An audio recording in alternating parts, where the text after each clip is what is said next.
Vous entrez dans l'univers de Voix sauvages, le podcast qui retrace les itinéraires de vie inspirés de la nature. Les personnes que vous allez rencontrer ont toutes une ligne directrice commune, le vivant pour inspiration. Artistes, alchimistes, guérisseurs, explorateurs, rêveurs, mais avant tout architectes de leur propre vie, chacun et chacune puise son inspiration dans l'essence même des plantes, de la forêt, de l'océan et de toute la richesse que nous offre notre mère, la Terre. Reconnexion à la nature sauvage et au vivant, voyage initiatique, conception de projets positifs, je vous invite à passer quelques minutes suspendues aux côtés de chaque invité pour découvrir son histoire, son parcours et ses projets pour vous inspirer à votre tour à bâtir vos propres rêves d'enfant. Je suis Marion et je vous souhaite la bienvenue sur Voix sauvages.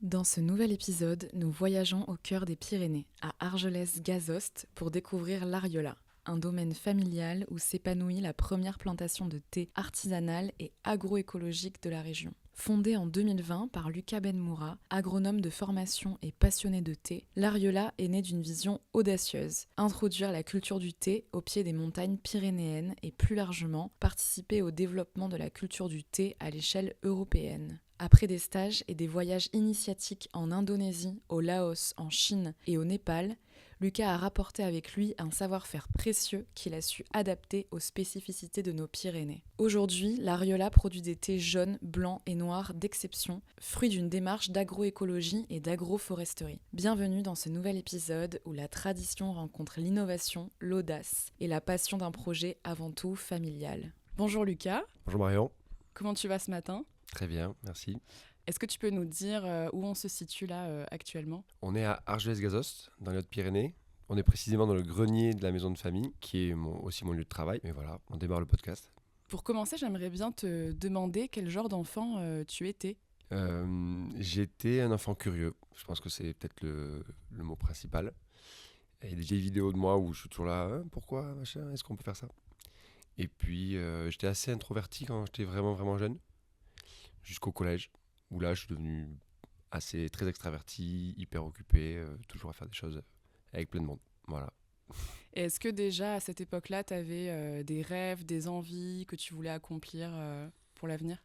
En tout cas pas professionnel, je me projetais pas dans le monde adulte, vraiment. J'avais mes petits projets de sport, de musique, mais j'avais pas de projet professionnel particulier. Je crois que j'ai rêvé d'être shaper aussi à un moment donné. Et je me dis des fois qu'il y a un petit côté artisan que j'ai gardé et créatif. Donc, mais sinon, je pensais faire le même métier que mon père et ça n'a pas du tout finalement été le cas. Ton père qui fait ? Mon père qui est vétérinaire. Donc j'ai quand même démarré avec une prépa agro-véto, donc ça m'a quand même vraiment influencé. Et la prépa agro-véto, elle amène à deux métiers principaux, vétérinaire ou ingénieur agronome. Ingénieur agro, c'est pour ça qu'on dit agro. Okay. Et donc j'ai légèrement bifurqué de veto à ingénieur agro quand j'ai compris que c'était beaucoup plus fait pour moi et que je pensais que j'allais bosser dans le vin. Donc finalement je suis pas arrivé trop loin de ça, mais il y avait ce côté études plus courtes, plus pratiques, et ensuite métier lié au vin, donc à la fois agricole, et un lien entre les pratiques culturelles et la qualité du produit. Et une part importante de la dégustation, du côté gastronomique du produit, qui me plaisait beaucoup. Donc déjà là, tu étais déjà en train de semer les graines de ce que tu fais aujourd'hui. Donc là, à ce moment-là, tu es à AgroParisTech ? C'est ça. Après la prépa agro à Toulouse, je suis allé à Paris, à AgroParisTech, effectivement, voilà, pendant 3 ans. Et à ce moment-là, tu as suivi des stages. C'est quoi un peu ton parcours jusqu'au moment où tu décides d'investir l'Ariola ? À l'agro, j'ai fait mon premier stage ouvrier, première année, dans un vignoble du Pays Basque, à Bordachouria, dans l'appellation Iroulegui. Et c'était vraiment très bien. Mais c'est marrant, je m'étais dit que je ne referais pas ça, de désherber à la main, tout ça. C'est pas exact, c'était très bien, mais je me suis dit, c'est pas mon métier. En fait, je suis reparti à 300% là-dessus, vu que je plante mes théiers en bio, que chaque année je plante de nouveaux petits théiers qu'il faut désherber à la main. C'est peut-être le produit qui fait la différence aujourd'hui. Peut-être la motivation du fait que ce soit un projet personnel. Et donc, pour le coup, c'est sûr que ça, j'avais ça en tête depuis le début, que je voulais faire un métier où j'allais être indépendant. Et donc la motivation est différente quand c'est mes plantes à moi et mon projet à moi. Et après ce stage ouvrier, ça aussi stage ouvrier découverte, j'ai fait des stages toujours dans la région, grosso modo. Soit dans la région autour de l'agriculture, soit carrément pendant une césure, qui est une année qu'on prend entre la deuxième et la troisième et dernière année. Je suis parti en césure et je suis allé dans 3 plantations de thé, enfin en tout cas 2 plantations de thé en Indonésie, et faire une étude autour du thé de forêt au Laos. Voilà. Juste avant d'arriver au Laos, j'ai participé à un voyage un peu d'études avec d'autres producteurs européens en Chine. Donc j'étais déjà en lien avec ce réseau-là. Et c'est vraiment avec ces différentes expériences que je me suis dit 2 choses, que le thé c'était génial, et que si en plus le projet de produire chez moi, dans les Pyrénées, mais de manière générale, parce que je pense que si j'y arrive moi, c'est aussi, enfin tous les autres des producteurs européens vont y arriver. Je me suis dit, si on arrive à faire en sorte que le thé européen soit quelque chose et que ça existe, ça peut être très très très intéressant sur un plan, enfin je pense que ça peut être très pertinent par rapport on pourrait dire aux enjeux de l'agriculture. Et ça peut être très intéressant pour moi sur le plan dont on parlait juste avant, créatif et un métier où je suis indépendant qui me plaît. Voilà. Ouais, et avec du challenge aussi. Avec un sacré challenge, c'est clair. Et donc, pourquoi le thé? Donc, ta révélation autour du produit, elle a eu lieu là-bas. Est-ce que déjà avant, ça t'intéressait, ça te titillait, t'étais un peu curieux? Mm. Alors, ouais, j'ai jamais pas eu de révélation, c'est-à-dire que j'ai toujours bu du thé. Et quand j'ai commencé à m'intéresser à me dire que j'allais bosser dans le vin, j'ai goûté des vins. Et puis j'ai goûté encore plus de thé, parce que quand j'étais en prépa, enfin quand j'étais étudiant, quoi, je buvais quand même plus de thé tous les matins que de vin tous les jours. Et donc, j'avais une boutique de thé à côté, j'ai commencé à en goûter plus, etc. Donc, c'est progressivement que je me suis intéressé à ça. Et, et ensuite, c'est vrai que quand j'ai appris que le thé poussait en Europe, que des gens commençaient à le faire pousser en Europe, là, je me suis vraiment plus intéressé à en goûter plein.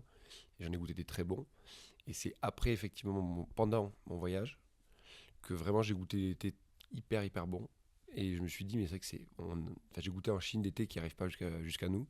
Je me suis dit que c'était vraiment excellent et que si on pouvait faire en France un thé aussi bon, qui du coup, qu'on peut trouver, qu'on peut boire en France, parce que les thés aussi bons qui viennent de loin, c'est difficile. Là, je me suis dit que sur le côté produit, j'étais très, très, très motivé. Et donc, tu reviens de ces stages, tu as la chance d'avoir des terres familiales qu'on peut investir, on peut faire des cultures dessus à Argelès-Gazost. Là, tout de suite, tu fais le lien direct. Oui, en fait, en 2018, c'est l'année où je pars faire mes voyages en Asie. Et avant de partir en Asie, je plante déjà 30 théiers ici. Non pas sur les parcelles agricoles, mais sur le jardin de la maison de famille. En me disant, justement, plus on démarre tôt les tests, plus on verra. Et on verra si ça vaut le coup d'aller plus loin dans les tests. Mais l'idée, elle est carrément là. Mais ça paraît un peu fou. À ce moment-là, il y a 5-6 personnes en Europe qui plantent du thé. Donc je suis en contact avec Dans eux. quel pays? Les Açores, donc c'est déjà un peu loin. Açores, au Portugal, près de Porto. Des gens en Allemagne, quand même. À l'ouest de l'Allemagne, tout près des Pays-Bas. Aux Pays-Bas, il y a quelqu'un, mais qui est pas non plus sous serre, mais qui a vraiment beaucoup de bâches et tout ça autour des plantations. Donc voilà, pas grand-chose. Peut-être quelques plantations aussi sur tout ce qui est Grande-Bretagne. Mais toutes les plantations sont à des stades assez précoces en termes de productivité, quoi. Donc, Mais à ce moment-là, quand tu plantes tes 30 premiers théiers, tu es le seul en France à faire ça? non, donc j'ai pas cité, mais parce que je voulais le garder pour la fin. Quelqu'un en Bretagne notamment, Filleul des Fées, qui sont assez connus, qui sont pionniers sur effectivement les plantations en France et qui produisent des plants. Qui ont vendu beaucoup de plants à des gens qui se sont mis à planter, dont moi. La première plantation, c'était avec leurs plants. Et donc, c'est eux qui m'ont fourni ces plants-là. Et c'est chez eux que je suis allé aussi voir plantation, peut-être ma première plantation de thé en Europe, juste avant de leur acheter des plants et que j'ai goûté leur thé. Et c'est d'ailleurs le premier thé vert que j'ai vraiment beaucoup aimé, après être allé en Chine. Donc, c'est-à-dire qu'en Chine, j'ai pas été frappé, mais avec leur thé, j'ai vraiment adoré. Et donc voilà. Mais c'était quand même encore les prémices de tout ça. Donc il fallait faire peut-être des petits tests pour se rassurer. Et puis j'ai continué les tests. Et plus le temps passe, plus je me dis que c'est carrément possible, quoi. Donc, tu as planté ces 30 premiers théiers avant de partir en Asie. Tu reviens en Asie et là, tu te lances à fond sur tes cultures de théiers. Comment ça se passe? C'est quoi un peu tes grandes priorités d'action? Enfin, on démarre par quoi, en fait, quand on se lance dans ce genre de projet? Effectivement, ouais, on démarre par quoi? Donc un peu un côté, j'ai un peu un côté, mon côté ingénieur de dire bon, il va falloir aussi faire un peu une étude financière, étude de marché pour quand même voir un peu vers où on va. C'est pas un projet passion de fin de carrière parce que plusieurs personnes qui démarrent les projets en France, en Europe, c'est un petit peu ce genre de parcours. Les risques, c'est moins important. Mais moi, c'est mon premier métier, je démarre direct avec ça. Donc, assez vite cadrer la chose pour voir où ça va. Mais la première chose, c'est planter. Donc, reprendre les terrains qui étaient un petit peu, pour une partie, en train de s'enfricher. Vite les reprendre, planter une parcelle, nettoyer le reste, nettoyer aussi la grange qu'on envisageait déjà il y a 4 ans comme le lieu de travail pour ce projet. Combien de superficie? Donc quand on plante la première fois, on plante à peu près 3000 m². Et je récupère un peu plus de terrain. J'essaie de planter aussi dans un petit espace de forêt, parce que j'ai vu ça au Laos où je suis parti, mais finalement c'était pas adapté. Depuis j'ai refait dans d'autres endroits un peu de forêt ou de lisière de forêt.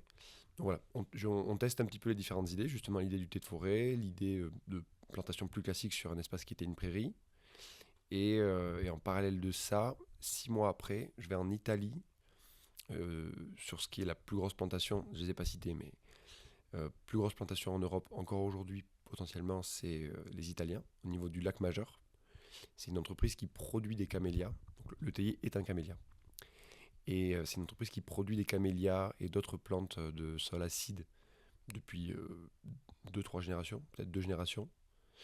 2-3 générations, et justement le fils reprend l'entreprise familiale, en tout cas revient dans l'entreprise familiale. J'avais rencontré le père et il me dit le fils, ça serait sympa que tu viennes et qu'on fasse du thé ensemble pendant 2 semaines parce qu'on a planté mais on ne sait pas faire de thé. Et donc j'y vais, c'est super intéressant, je bosse pour eux pendant 2 semaines et je repars avec du thé que je fais goûter à des acheteurs, à des mecs qui bossent dans le thé à Paris pour leur dire bah voilà, moi je commence à planter, mais voilà ce qu'on a réussi à faire en Italie, vous en pensez quoi? Et c'est comme ça que je teste un petit peu à quel point est-ce que notre thé va être bon, parce que en fait là Le potentiel pour voilà, acheter et pour que voilà, ça marche, quoi. ouais. Et le gars, et donc c'est nos premiers tests de thé vert. J'en ai jamais vraiment fait en tout cas de mes mains. Et en Italie ils n'en avaient jamais trop fait. Et l'acheteur, parce que c'est son métier, acheteur de thé, l'acheteur me dit que le thé ressemble vachement à un thé de Corée du Sud, donc c'est des thés hyper bons, hyper prisés, et que ça pourrait carrément marcher, etc. Et que bah, le coût de la manœuvre, etc., ça se comprend. Et donc, je vois que c'est possible d'avoir un projet viable autour des plantations de thé. Voilà. Ça, c'est donc là, on est juste à 6 mois après la plantation. Et ça va mettre 3-4 ans à produire. Donc aussi, qu'est-ce que je fais pendant 3-4 ans, quoi? Est-ce que j'en plante plus? Est-ce qu'il y a besoin d'en planter plus? D'où le côté aussi réflexion sur quel est le modèle économique et technique. Et donc là, je bosse plutôt pour d'autres personnes, un peu sous forme de consulting ou de travail Oui, comme dans ça, le tu thé. continues à prendre de l'expérience aussi, même sur ton intention, à qui tu vends, comment, est-ce que tu as des revendeurs ou Mm. pas, enfin, ce modèle-là, quoi, j'imagine. Oui, voilà, en gros, voilà, je mets bout à bout tout ce qu'il faut pour que le projet avance. J'essaie de faire ça dans l'ordre. On plante chaque année. Donc on replante parce qu'il y a des pertes, on replante parce qu'on a des nouvelles variétés à tester, des nouveaux types de plants, des nouvelles techniques de plantation. On teste différents moments de plantation. Et donc il faut plusieurs années pour tester tout ça et arriver à aujourd'hui une technique en tout cas améliorée, plus efficace, dont on est content. Mais il y a encore plein de choses à essayer. On n'a pas du tout fini. Et voilà, donc ça a démarré en automne 2020.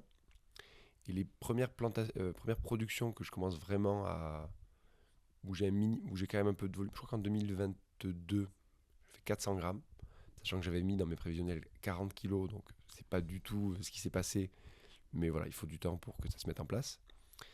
Euh, et l'année d'après, 2023, c'est la première année où je produis et où je vends avec une dizaine de kilos, douzaine de kilos. Donc c'est pas énorme, mais c'est déjà significatif et je peux déjà le vendre à des professionnels. Donc ça a été une grosse étape, quoi. Tu commences avec les pros, d'abord?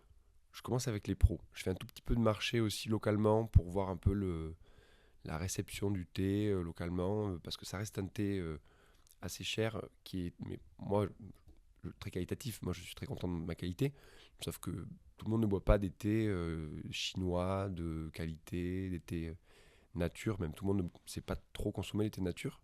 Donc Qu'est-ce que voir un tu appelles peu thé nature? thé nature, c'est-à-dire, on dit aussi des fois thé d'origine, c'est-à-dire des thés qui sont pas parfumés ou mélangés à d'autres choses. Donc un thé vert brut, un thé noir brut, mais aussi des thés plus originaux, les thés oolong, etc. Moi, je produis un thé jaune, donc c'est pareil, c'est quelque chose de très original, qui va parler à quelques amateurs, mais pas à tout le monde. Donc voir comment ça c'est un peu perçu. Et donc il y a voilà, il y a de tout. Bien sûr, il y a différentes personnes, différents retours, mais il y a beaucoup de bons retours. Donc ça m'a un peu conforté sur plein de choses. Mais les marchés, voilà, j'ai fait ça la première année parce que c'est quand même très chronophage. Et depuis, je suis plutôt passé à des visites dégustation, où les gens s'inscrivent et donc je sais que j'ai des gens intéressés qui viennent. Et c'est vraiment très sympa. Et puis j'ai le temps de parler de tout ce que je fais aux personnes qui viennent. Le groupe aussi amène des questions variées et il y a ce moment de dégustation plus long. Donc ça me va beaucoup mieux comme format. Et c'est mon format principal en local, avec quelques revendeurs en local, épicerie et restaurants aussi, un salon de thé aussi, depuis cette année. Et tout de suite, ça a attiré, j'imagine, beaucoup de curieux parce que on fait du thé ici dans les Pyrénées, à Argelès-Gazost. Tout de suite, les gens, j'imagine qu'ils ont voulu goûter, venir Mm. voir. Ouais, c'est vraiment le mot, les curieux. Il y a une grosse curiosité autour de ça. Donc pour moi, le côté... j'allais dire ça, à la limite, ça m'a pas trop surpris parce que moi-même, je vois bien que c'est original et que je suis le premier à être surpris que ça marche. Mais finalement, ce qui compte, c'est de voir si, passer la curiosité, les gens apprécient le thé. Et donc, c'est pour ça que j'ai multiplié les personnes à qui je fais goûter, les professionnels avec qui je travaille. Et il y a franchement de bons retours, des gens qui en reprennent, ou alors au salon de thé où justement les gens le prennent à boire. Ça m'est arrivé d'être là-bas et de voir des gens en boire, parler avec eux, et ils avaient l'air assez sincèrement de me dire que ça leur plaisait. Donc voilà. Et la curiosité, c'est vrai que les gens, souvent, quand ils boivent le thé ou quand je leur en parle ou qu'ils en entendent parler, tout de suite, ils voudraient voir la plantation. Parce que souvent, on a cette image de on fait un voyage au Sri Lanka et on va aller visiter des plantations de thé. Donc là, on se dit, mais en fait, juste ici, à 1 kilomètre, il y a une plantation. Et donc, c'est ça qui m'a rapidement donné l'envie de répondre à cette curiosité avec des visites. Et aujourd'hui, vous êtes combien investi dans ce projet? Parce que tout seul, ça fait quand même beaucoup de choses à penser, gérer et à faire. Ouais, et à faire. Donc le côté faire, là, il y a du monde. Gérer, je suis à peu près seul sur le côté un peu pieuvre avec les différents bouts du projet. Ma mère est associée. Peut-être que ça a été 1 an, 2 ans après le début du projet. Depuis le début, ma famille, des amis ont aidé. Et ma mère, à ce moment-là, cherchait un peu aussi d'activité parce qu'elle était mère au foyer, les enfants sont partis de la maison. Et donc, sur une base à peu près de tiers-temps, elle participe à l'activité agricole de manière vraiment importante et engagée. Et c'est vraiment très bien, on est très complémentaires. Et elle est contente de venir, et moi je suis très content qu'on fasse ça ensemble. Euh, le côté gestion, je suis à peu près seul. Ma compagne m'aide quand même beaucoup, c'est important de le dire. Donc c'est toujours pareil, c'est donc un homme qui travaille et puis des femmes autour qui prennent soin du projet. Mais ma compagne est vraiment active, c'est arrivé qu'elle travaille de manière rémunérée sur le projet. Mais sinon, au quotidien, elle partage avec moi les questions parce que c'est aussi un projet de vie. On va rénover la grange qui est sur le terrain, qui sera pour un tiers une habitation, pour 2 tiers un espace professionnel. Donc ce projet, on l'a un peu ensemble, on l'a carrément ensemble. Mais c'est pas une association professionnelle, voilà, c'est pas le cas en tout cas. Ensuite, ce qui est assez important et ce qui me tenait à cœur, j'ai embauché un jeune qui sort de BTS horticole. Je l'embauche l'été. Donc l'été dernier, il a travaillé déjà à peu près 5 mois. Et il revient cette année pour à peu près plutôt 6-7 mois, comme l'activité se développe. Et ça se passe très bien. Et donc là, sur le faire, le côté vraiment très pratique de l'activité, on partage bien ça. Donc c'est cette partie-là, la partie vraiment physique, où on est ma mère, Clément, moi, et des fois des personnes qui viennent aider. Ça peut être des coups de main d'amis. Il y a aussi quelques personnes que j'ai embauchées sur des petites périodes à la journée ou comme ça. Et c'est important parce que plus l'activité va se développer, plus il y aura un gros besoin en main-d'œuvre. Donc c'est à la fois très bien parce que c'est une création d'emplois. Il me semble que c'est des emplois qui peuvent être intéressants et attirer du monde. Mais c'est aussi un enjeu pour moi de réussir à trouver les personnes motivées qui se forment et qui reviennent en sachant faire les différentes tâches, notamment la récolte qui est quand même un peu assez technique et où l'efficacité est quand même importante. Enfin, c'est quelque chose qui va vraiment se développer dans le temps. C'est Et beaucoup de minutie, non, la récolte? c'est ça, en fait, on récolte pour faire du thé. Le thé, enfin, en tout cas, la meilleure qualité de thé, on récolte le bourgeon et 2 feuilles. Donc, enfin, ça fait quelques grammes, quoi. Et donc, avant de faire 1 kilo, il faut du temps. Un kilo, c'est à peu près 1 kilo sec, je crois que c'est 10 heures. Enfin, c'est 10 heures de récolte. Peut-être qu'on progressera, on arrivera à 9 heures, etc. Mais c'est un peu ça le ratio quand les théiers sont bien développés et qu'on récolte à un rythme normal. Mais quand on dit ça, on peut comprendre aussi le côté prix, quoi. Effectivement, non, mais complètement. Parce que le coût aussi de l'effort est dedans. Et complètement.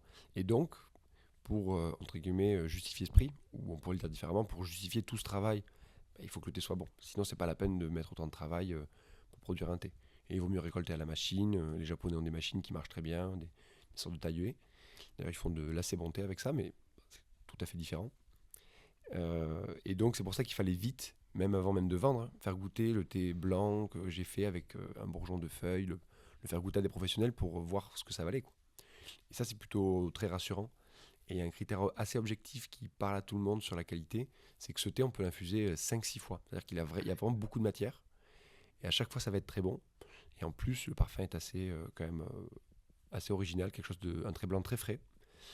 Et donc, effectivement, ça, c'était une grosse étape. C'était voir que le thé soit bon pour que le prix soit plus acceptable. Ça, je pense que c'est hyper important de le dire que, en général, normalement, on peut infuser ne serait-ce qu'une deuxième fois son thé ou son infusion. Je pense pas que tout le monde le fasse. Déjà, oui. Moi, la première, je le fais maintenant. Mais c'est vrai que dire que le tien, en tout cas, 4-5 fois, et il est toujours parfumé, savoureux, je pense que c'est important de le dire, ouais. Ouais, et donc je le montre en visite. Pendant les visites, finalement, on boit que 2 thés. On boit ce thé blanc, parce qu'en fait, on l'infuse 4-5 fois. Enfin, peut-être je le fais 3 fois, mais s'il y en a qui restent discuter, je le refais. Et à la quatrième, il y a des gens qui continuent de demander, donc c'est toujours les mêmes feuilles. Je dis, bah oui, c'est toujours les mêmes feuilles. Et le côté, voilà, faire l'expérience de cette chose-là, c'est important. Et du coup, les gens, ils ne voient pas du tout le thé de la même manière, quoi. Parce qu'ils vont acheter le thé et dire, mais en fait, je vends des petites quantités pour l'instant parce que je n'en ai pas beaucoup. Mais ils vont pouvoir se dire, peut-être que je peux me faire 3 théières. Mais chaque théière, en fait, elle me fait 2 heures avec les gens avec qui je vais partager ça. Et donc finalement, c'est finalement pas du tout cher, quoi. C'est beaucoup moins cher qu'une bouteille de vin à 5 euros. Et ça dure plus longtemps et c'est pas le même moment. Enfin voilà. Donc il faut trouver d'autres comparatifs qu'effectivement le thé qu'on a l'habitude d'acheter à des prix assez bas. Et donc tes parcelles sont entourées des montagnes pyrénéennes et de la forêt. C'est ça.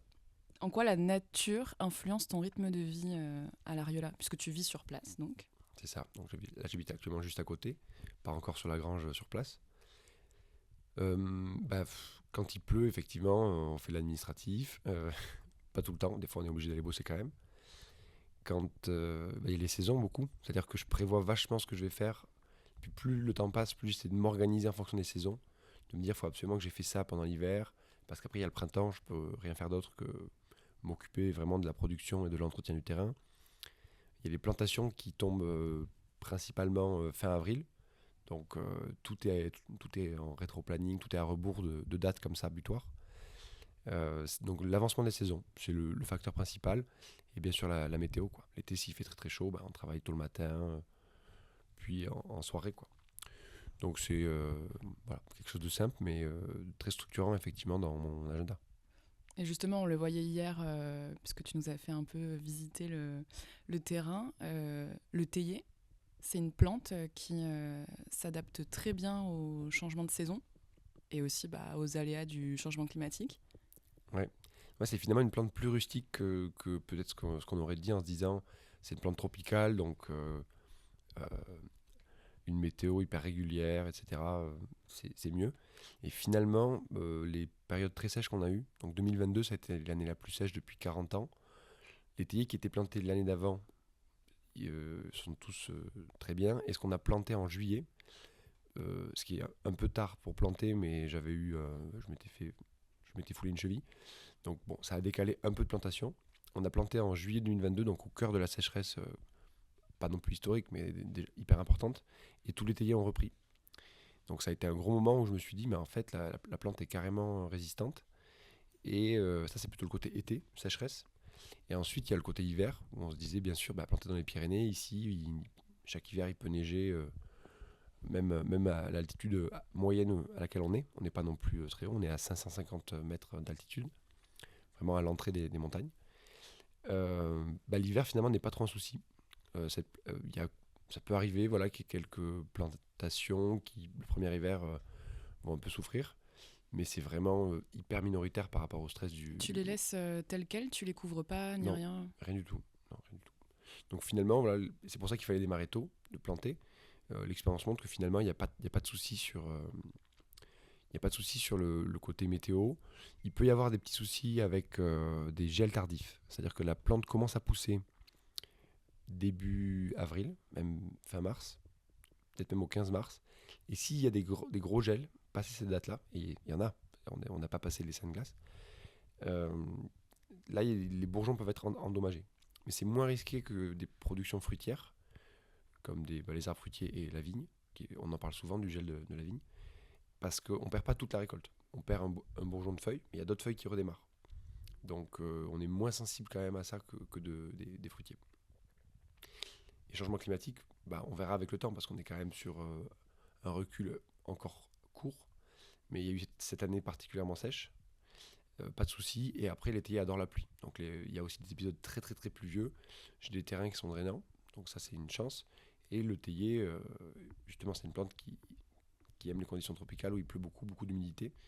Donc effectivement, si on n'est pas trop touché par non plus des grandes sécheresses l'été, dans le futur, le thé peut être une plante, peut être une bonne opportunité pour des producteurs dans le sud-ouest et en Bretagne. Ça ressemble à quoi une journée ou une semaine un peu type? Tu vas me dire, ah mais j'ai pas de semaine type, mais en vrai ça ressemble à quoi une semaine avec toi à l'Ariola? On va prendre une semaine sympa, on va prendre une semaine pendant les récoltes, quoi. Pendant les récoltes, en fait on regarde les jours où il fait beau.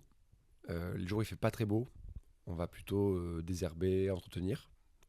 Bon, déjà je me contredis sur ce que j'ai dit tout à l'heure, c'est qu'en fait en pleine saison quand il pleut, on entretient pour que les jours où il fait beau, on soit disponible pour récolter. Une fois que les feuilles ont séché, c'est-à-dire qu'il ne faut pas qu'il ait plu la veille non plus, etc.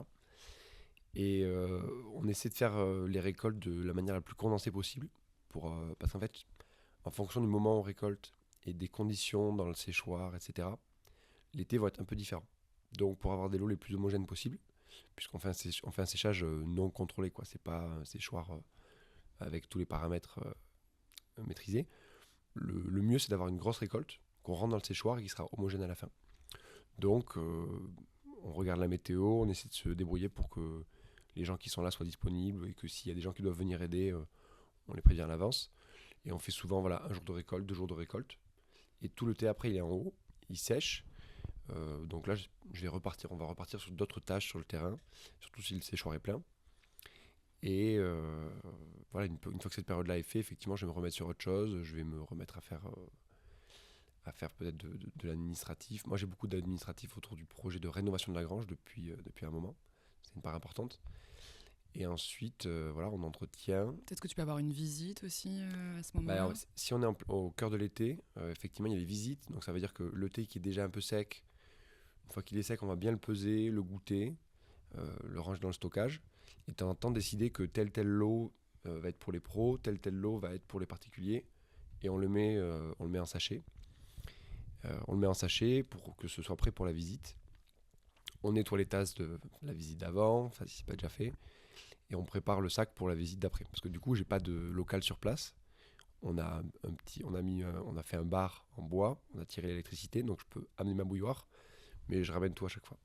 Donc tu as monté la guinguette de l'Ariola aussi, Ouais. exprès pour les visites et plus aussi, quoi. C'est ça, c'est qu'en fait, on a réuni 2 idées en une, c'est faire des visites sur le terrain et mettre en place un lieu associatif pour faire des événements, donc avec un bar, de nouveau le bar en bois qui sert aux dégustations de thé, et une petite scène, voilà, et tout un espace en fait sympa à côté des arbres, sur un peu un promontoire sur le terrain, qui donne vue sur la montagne, et on est à 5 minutes à pied d'Argelès, peut-être 10. Et d'un coup, on arrive et on est au milieu des arbres, on a vue sur les montagnes. On oublie qu'on est tout proche d'Argelès, qui est quand même déjà une petite ville ou un gros village. Et voilà, donc ce qui a fait qu'en fait, tout cet espace-là, on l'a construit avec d'autres amis, à l'initiative principalement de ma compagne Léa. Et donc il est très sympa cet endroit. Et les gens arrivent effectivement pour la visite, une fois qu'on a fait le tour des terrains, et ils arrivent et ils vont marquer Guinguette de l'Ariola, parce qu'on l'a peint en gros sur le bar. Donc on leur explique que c'est aussi un lieu vivant, et ça fait sourire les gens. Ils disent qu'ils vont revenir pour la Guinguette. Donc voilà, un à côté sympa du projet, qui nous occupe aussi s'il faut faire les semaines type en été. Il y a les visites, puis il y a aussi, quand il y a une date de Guinguette qui arrive, toute la mise en place de ça. Donc l'été, on ne s'ennuie pas du tout. Et justement, dans tes gros chantiers en cours, donc tu parlais de la grange. Euh, qu'est-ce qui va se passer dans cette grange? Est-ce que tu peux nous expliquer un petit peu les deux parties qui vont faire aussi que justement, tu disais, l'idée c'est d'en faire un lieu vivant. Ça va vraiment acter ça, quoi.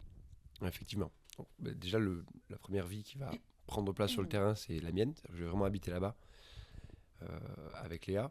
Donc en termes de rythme de semaine, c'est beaucoup plus facile justement de passer d'une tâche à l'autre, parce que je serai juste à côté du séchoir, des théiers, du hangar. Enfin, donc, voilà, en fonction justement des besoins, tout est plus fluide.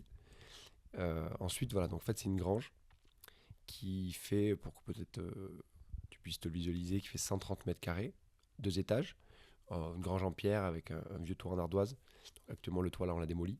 Et donc, on reconstruit ça pour que ce soit prêt d'ici un an.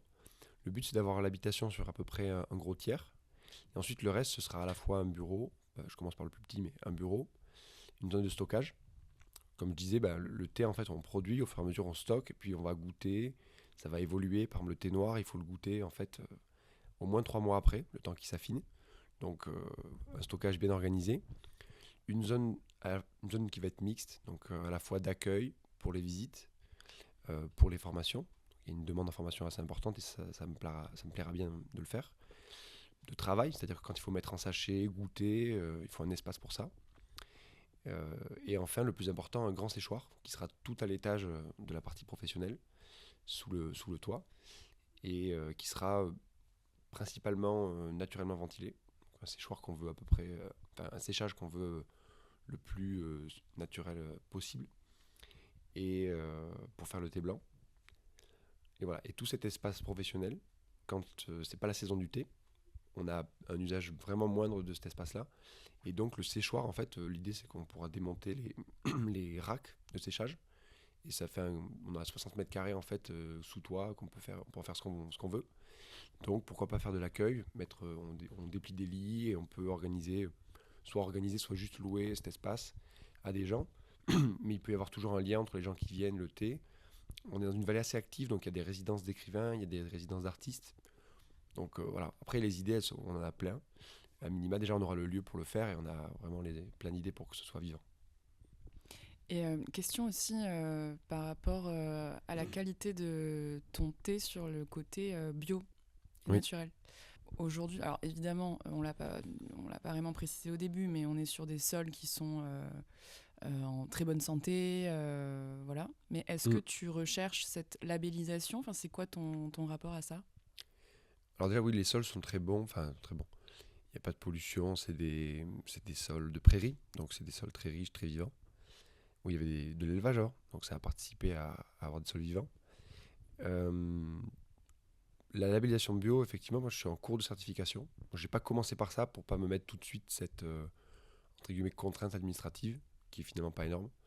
Et en fait, je pensais aussi contrainte financière avec la certification. Mais en fait, la certification, j'allais dire c'est rentable, parce que ça coûte quelques centaines d'euros d'être certifié, et on a un crédit d'impôt bio qui rémunère en fait le fait d'être en bio. éventuellement qui payent aussi le surcoût. Mais moi, j'ai pas de surcoût parce que de base, j'étais parti pour faire ça. Et que le thé, c'est pas une plante qui, quand elle est faite en bio, y a pas on n'a pas besoin de traiter de manière importante contre plein de choses. Après, quand même, en termes de désherbage, il n'y a rien à voir entre mettre du glyphosate et désherber. Donc, voilà. Mais on n'a jamais imaginé fonctionner différemment. Donc, ça prend 3 ans d'avoir la certification. Donc là, personne ne me la demande parce que les gens voient bien d'ailleurs le travail que je fais avec la transparence en fait des visites et un petit peu aussi des réseaux sociaux qui permettent de montrer ce qu'on fait. Et les visites sont importantes pour ça, je trouve. Parce que les labels, ça a été créé pour justement rattraper un peu la distance qu'il y a entre la personne qui va boire ou manger quelque chose et le producteur qu'elle ne connaît pas. Et donc en fait, les visites, c'est encore plus efficace que les labels parce que finalement, c'est le contrôle, c'est la transparence absolue, quoi. Mais le label, c'est quand même important. Et de manière générale, c'est une démarche qui me semble intéressante à l'échelle nationale. On pourrait même dire internationale, mais surtout nationale. Donc ça me va de participer à ça. Il y aura un autre label qui s'appelle Esprit Parc, qui est un label qui est géré par, alors je vais peut-être me tromper sur le nom, mais l'Office national de la biodiversité. L'OFB, oui. L'OFB, l'Office français. L'Office français. De la biodiversité, qui labellise dans les parcs nationaux, parcs naturels nationaux, qui labellise les projets qui sont en lien avec le territoire et qui, grosso modo, respectent le cahier des charges bio. Donc pas que des projets de production, ça va être aussi des projets de transformation, même des projets des fois sur des propositions touristiques qui sont alignés avec ça, quoi, par rapport aux produits qu'ils utilisent et leur lien avec le patrimoine local. Et donc c'est un peu, comme m'a dit justement l'ingénieur qui travaille là-bas, c'est un peu un mélange entre le label agriculture biologique et le label nature et progrès, que tu connais peut-être. Oui. Et donc je trouve ça super intéressant. Ce sera le 2e label que j'aurai. Le but c'est pas de placarder. Je pense que j'aurai même pas la place. Enfin, c'est pas du tout prévu sur le packaging de les mettre.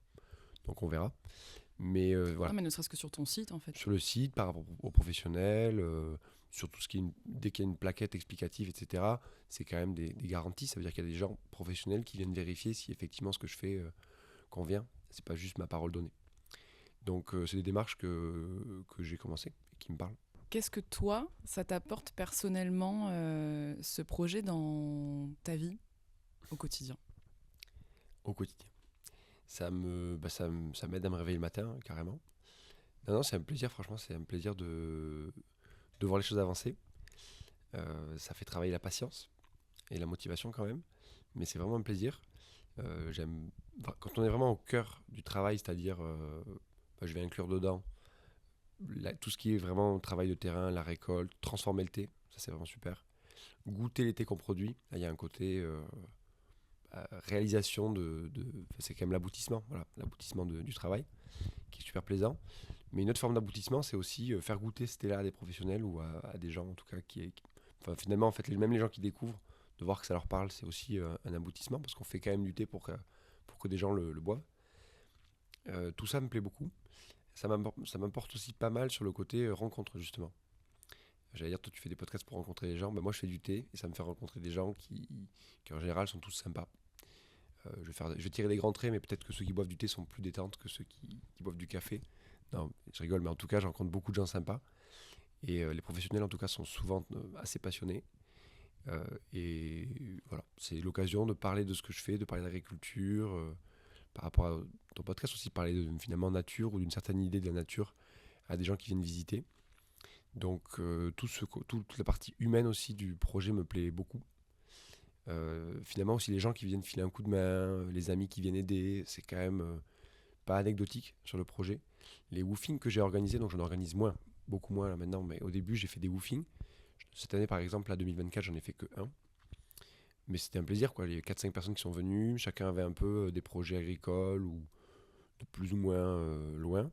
Et on a échangé, on a fait 5 jours à fond sur le terrain et à échanger ici le soir. Ça, c'est des parties que j'aime beaucoup, beaucoup dans mon projet aussi. Et qu'est-ce que tu souhaites transmettre très concrètement comme message un peu clé justement aux personnes qui viennent te rendre visite ou quand tu vas faire goûter ton thé, que c'est possible, voilà, c'est quoi un peu les messages ? Il y a une idée que j'ai depuis le début, et j'avais beaucoup plus au début, maintenant j'ai d'autres idées. C'est que si on montre qu'on peut faire pousser du thé dans les Pyrénées, même en France, en Europe, Ça veut dire qu'en fait, si on veut, on peut grosso modo faire beaucoup, beaucoup plus de choses. Et donc, diversifier l'agriculture française, c'est vraiment possible si justement il y a des choses qui se mettent en place, peut-être des aides, des structurations, voilà, des expériences techniques et économiques qui montrent que c'est possible de faire pousser plein d'autres choses. Donc ça, c'était le côté très technique sur faire pousser du thé en France, c'est quelque chose de super. Ça va montrer que plein de choses sont possibles. Et maintenant, sur le côté plutôt, mon projet précisément humain, je vais distinguer peut-être les gens qui viennent en woofing et les gens à qui je fais goûter mon thé, éventuellement à qui je le vends. Les gens à qui je le vends, il y a le côté, regardez, en fait, un produit extrêmement simple, bien produit, c'est super bon et c'est meilleur que un thé aromatisé qui va avoir un nom original et en fait finalement des parfums d'ailleurs souvent ajoutés chimiques. Quelque chose d'extrêmement simple, mais c'est vrai, ça peut être vraiment meilleur. Si on prend peut-être si on est éventuellement si on est accompagné quand même dans le côté découvrir, si on t'explique comment le préparer, parce que c'est pas un produit fini, il faut l'infuser le thé. Donc ça c'est ce que j'aime bien dans le côté faire goûter le thé, les gens avec qui je partage le thé. Et les gens qui viennent parler plutôt projet avec moi, que ce soit des woofers ou des personnes avec qui je parle spécifiquement du projet, euh, souvent si c'est des gens déjà motivés à s'installer, je leur dis quand même qu'il faut réaliser à quel point ça prend du temps, à quel point ça peut être beaucoup plus long que prévu. Et même si on ne plante pas un théier qui met 5 ans à être à maturité, dans tous les cas, se mettre en place sur une ferme, mais c'est un peu rassurant peut-être aussi pour des gens qui démarrent, à qui je dis ça, je dis dans tous les cas, c'est normal de passer 2 ans à se mettre en place, 3 ans, 4 ans, parce qu'on ne peut pas faire autrement. Et justement, qu'est-ce que tu conseillerais à ces personnes qui veulent se lancer, soit dans la culture de thé, peut-être que là tu vas donner envie à des personnes de tester aussi sur leur territoire, en Mm. France ou ailleurs, mais même pour n'importe quelle autre production terrain agricole, la première chose ce serait déjà d'aller voir ce qui se fait déjà, d'aller rencontrer ceux qui sont déjà dans le processus. Oui, c'est vrai que ça c'est la première chose, mais de manière un peu plus générale, se mettre dans le concret, quoi. Vraiment aller chez des gens ou le faire soi-même, mais se mettre dans le concret du projet, parce que ça peut être fatigant et ça peut être finalement moins productif qu'autre chose de passer 2 ans à réfléchir à quelque chose qui prendra peut-être le jour, mais on ne sait pas quand, on ne sait pas comment, et il y aura des contraintes matérielles qui feront que ce ne sera pas comme on l'a espéré. Donc tout de suite se mettre dans... Enfin, voilà. Donc aller voir des gens, c'est hyper important, et moi c'est ce que j'ai fait avec... moi je suis allé en Asie parce qu'il n'y avait pas beaucoup de références, et maintenant je ne vais plus en Asie, maintenant je vais voir des personnes en Europe, et c'est ce que je faisais déjà au début, et ça m'apprend beaucoup beaucoup de choses. Participer, aider, rencontrer. Là, fin janvier, on se fait 2-3 jours avec 2 producteurs en Bretagne pour échanger à fond sur nos différents retours d'expérience. Ça, c'est très important. Donc ça, c'est le côté aussi pas être seul. Pas être seul dans son projet, que ce soit avec des proches, mais aussi avec des personnes qui font la même chose ailleurs. Ça, c'est quand même hyper important. Ouais, voilà, cette chose-là que j'ai dit, c'est-à-dire assez rapidement passer de l'idée à l'action, même si c'est tout petit, même si c'est pas exactement ce qu'on voulait faire. Mais très vite, j'en sais rien, si on veut être maraîcher, faire ses semis, etc. Même si on n'a pas encore un terrain pour devenir maraîcher, quoi. Et pour tous ceux qui ont un projet agricole, quand même, vraiment, le plus vite possible, avoir un terrain. Parce que surtout, il y a Oui, des... c'est vrai que c'est la base quand Non, mais même. c'est la base, sauf que le jour où on a un terrain, tout est réorganisé. Parce que le terrain, il a telle disposition, il y a tel bâtiment, tel terrain. Finalement, le terrain, il est plus humide, plus sec, il est au vent. Et donc, on doit s'adapter. Et pour ceux qui en ont pas, peut-être ça peut être intéressant d'aller voir peut-être un agriculteur ou autre qui a pas mal de superficie et lui proposer de prendre juste une petite parcelle, de tester quelque chose. Alors, ouais, l'accès au foncier, c'est vraiment un gros, gros, gros sujet. Et donc, effectivement, le mieux, quand même, ça reste le... Je pense qu'il faut commencer par habiter dans le territoire où on veut avoir son projet. Parce que je vois aussi beaucoup de gens qui ont des projets agricoles dans des territoires où ils n'habitent pas. Donc, ça, je pense que c'est important d'y habiter. Parce que un projet agricole, c'est aussi un projet de vie, donc il faut aussi tester ça. Et c'est aussi en y habitant qu'on rencontre les gens qui, demain, peut-être transmettront leur ferme ou vendront une partie de terrain. Mais c'est quand même quelque chose de très particulier de vendre un terrain qui fait partie d'une ferme, qui est éventuellement un terrain que cultivaient les générations passées. Donc ça demande un lien de confiance. C'est parce qu'ils veulent vendre leur terrain à quelqu'un qui en fera quelque chose de bien, quoi. Donc habiter le territoire, c'est important. Et aller à la rencontre des gens, filer des coups de main ou justement faire les boulots de saisonniers, de récolte. Enfin, tout le monde dit qu'on manque de saisonniers, donc je pense qu'il n'y a pas de souci pour trouver des boulots dans ce genre-là.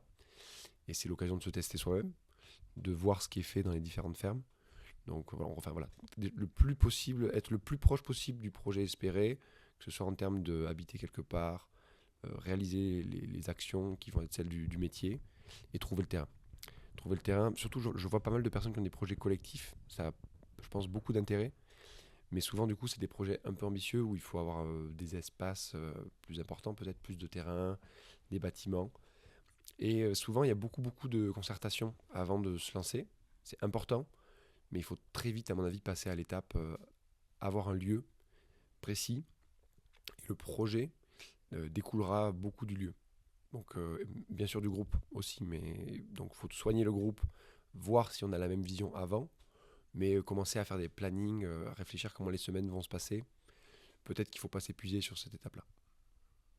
Et en plus du partage que tu fais avec ceux qui, donc en Bretagne, qui font la même chose que toi aussi, c'est quoi tes sources d'inspiration? Bah, les sources d'inspiration, c'est-à-dire par rapport à mes questions du moment, alors déjà il y a des choses, c'est que ce que j'ai vu dans les autres pays, c'est quand même des choses que j'essaie de garder en tête pour faire des thés aussi bons que les endroits où j'ai trouvé ça super.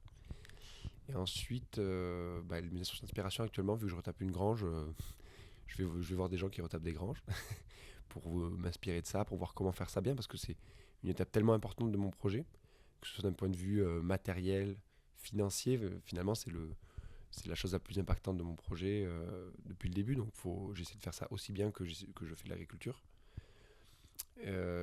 Ensuite, mes inspirations, je vois des artisans. J'ai rencontré des potiers, des potières depuis que, par rapport à la céramique, qui est une partie importante du thé, quand on est dans cette dégustation du thé, un peu à la chinoise, à l'asiatique. Et toute cette culture du thé, la culture de l'artisanat me parle beaucoup. Les artisans que je rencontre aussi pour le chantier, c'est des choses qui, dans leur organisation du temps, voilà, c'est des choses qui me parlent parce que finalement, le métier qu'on fait, c'est aussi un métier d'artisan. Quand on récolte, une fois qu'on transforme, etc., c'est de l'artisanat. Donc voilà, c'est ça les choses que je regarde. Il y a des choses qui m'inspirent, c'est tout ce qui va être lié à ceux qui sont engagés dans le militantisme écologique. Euh, Parce que je me dis que ça me donne envie en tout cas d'aller plus loin, moi, dans les choses que je... faire moins de compromis sur ce que je fais chez moi, aller plus au bout de certaines choses. Donc on fait ce qu'on peut, parce que comme je disais, par exemple actuellement on retape une grange, donc ça peut être c'est hyper important en termes d'impact écologique. Donc, mais c'est pas un métier que je maîtrise. Il y a plein de contraintes, plein de normes, donc j'essaie d'être tolérant avec moi-même par rapport à ce qui est possible. Mais ça fait partie des choses qui m'inspirent de me dire, notamment le fait qu'il y ait la guinguette sur le terrain. J'allais dire, on peut dire qu'on est loin du militantisme, mais en même temps non, quoi, de dire on va faire des événements différents qui vont réunir plein de gens, une autre façon de faire la fête, de se réunir, c'est aussi hyper important. Utiliser ce lieu et ce groupe pour peut-être faire d'autres choses, plutôt côté justement militant, c'est important. Tout le côté communication, ma communication, ça me semble être finalement ce que je peux faire, pas de mieux, mais enfin, en tout cas par rapport à mes pouvoirs, quoi, communiquer sur ce que je fais pour dire que c'est possible, pour essayer de motiver des gens à reprendre des fermes, à démarrer des activités agricoles. Voilà, je pense faire des choses qui, pour moi, participent à un militantisme très léger, très, très gentil, j'allais dire. Mais... Donc voilà, le côté être engagé, ça m'inspire par rapport à la question. Et quelles sont les personnes ou la personne que tu aimerais entendre sur Voix sauvage? Mon ami Lola Kerraron, qui a fait l'agro un an après moi, très bonne amie, et qui, elle, justement, je pense à elle aussi quand je parle de militantisme, avec un groupe de 11, je crois qu'ils sont 11 militants, ils reprennent une ferme porcine en Bretagne pour en faire quelque chose de tout à fait nouveau. Donc je me dis, moi je fais un truc mignon, quoi. Je récupère une vieille grange, je plante du thé pour faire un produit de qualité.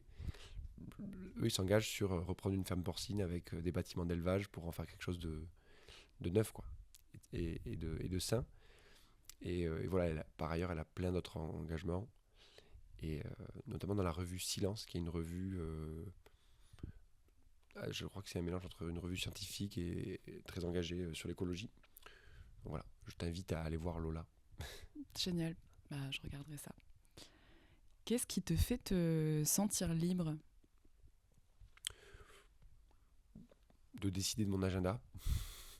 Si j'ai envie de dormir, je peux dormir. C'est quand même hyper important. Si j'ai envie de faire une chose ou une autre, je teste. Si j'ai envie de tester quelque chose qui pourrait être parfaitement inutile, ne pas marcher, je prends mes décisions. Donc toute cette capacité de décision, pour moi, c'est hyper important en termes de liberté. Choisir avec qui je travaille, choisir avec qui je passe du temps, ça c'est hyper important parce qu'on voit des gens qui aiment leur métier, mais éventuellement ils vont pas aimer une personne ou pas s'entendre en tout cas avec une personne. Moi je choisis. En tout cas, j'ai cette chance d'avoir cette liberté de choisir avec qui je travaille. Et c'est peut-être la plus grosse. Franchement, c'est peut-être la plus grosse liberté. Où est-ce qu'on peut suivre donc l'Ariola, les actualités, le projet, et où est-ce qu'on peut acheter ton thé surtout ? Alors, je vais commencer donc par le site internet. Assez facile à trouver si on tape l'Ariola. Donc c'est A2RIEULAT. Sur le site internet, il y a plein d'infos, notamment les infos sur les visites, dates de visite. Donc si les gens veulent venir voir, c'est principalement en juillet-août. Et il y a aussi une page qui s'appelle Noter, où je parle un petit peu des thés qu'on produit. Et en bas de page, il y a tous les lieux où on peut goûter le thé ou bien l'acheter. Donc il y a aussi des boutiques en ligne. Il y a principalement des boutiques sur l'axe Lourdes-Paris. Comme ça c'est plus pratique pour moi en termes de déplacement. Et c'est aussi que j'ai fait mes études à Paris, j'avais rencontré des gens là-bas. Donc à Paris, il y a quelques boutiques, notamment Artefact, je pense à eux. Je vais citer quelques personnes. Sur Internet, je travaille beaucoup avec Lydia Gauthier, qui fait un super boulot justement sur les thés de qualité, qui arrive à justement mettre dans la restauration, dans des lieux de gastronomie, des thés de qualité, et qui fait des super mélanges. Donc elle remplace un peu le thé aromatisé par le thé mélangé, avec des super produits. À Bordeaux, il y a Un Air de thé, qui est une boutique de thé. Il y a aussi La Diplomate. Et voilà, et puis à Pau, il y a aussi quelques boutiques, cafés, à Lourdes, et localement, il y a quelques endroits. Donc c'est cet axe-là principal, qui va jusqu'à Lille, en fait. Plutôt l'axe Lourdes-Lille qu'il faudrait donner. À Lille, on a Unami, qui est une super maison de thé. Et voilà, et donc doucement, ça se développe, mais pas trop, parce que justement, je suis un peu limité en production. Donc je vais principalement rester avec mes partenaires actuels, leur fournir suffisamment de thé pour qu'ils en aient autant qu'ils veulent. Et voilà, après réserver du thé pour moi ici. Et progressivement, il y aura aussi des ventes en ligne. C'est-à-dire que je pense que peut-être quelques précommandes en début de saison, ou alors une fois que j'ai fait la toute première récolte, hop, un premier envoi à ceux qui ont envie d'avoir le thé hyper frais, en complément des boutiques. Et aussi peut-être au niveau de Noël. Voilà. J'y réfléchis, c'est pas encore acté. Et donc, je suis moins assidu depuis un petit moment, parce que j'attends d'avoir des choses intéressantes à dire. Mais il y a une lettre d'information où on peut s'inscrire sur le site internet. Donc c'est aussi peut-être un bon moyen d'avoir quelques infos, quelques photos. Et après, sinon, un canal important, c'est Instagram. Sur Instagram, on met des photos, des infos, de tout, quoi. Voilà. Merci beaucoup, Lucas. Merci à toi, Marion. Merci beaucoup d'avoir partagé cet échange inspirant avec nous. Voix sauvage est un podcast fait maison, alors si vous souhaitez soutenir le projet, vous pouvez le rendre encore plus visible en partageant votre avis sur votre plateforme d'écoute actuelle. Et entre 2 épisodes, venez vous inspirer et échanger sur les réseaux sociaux du podcast.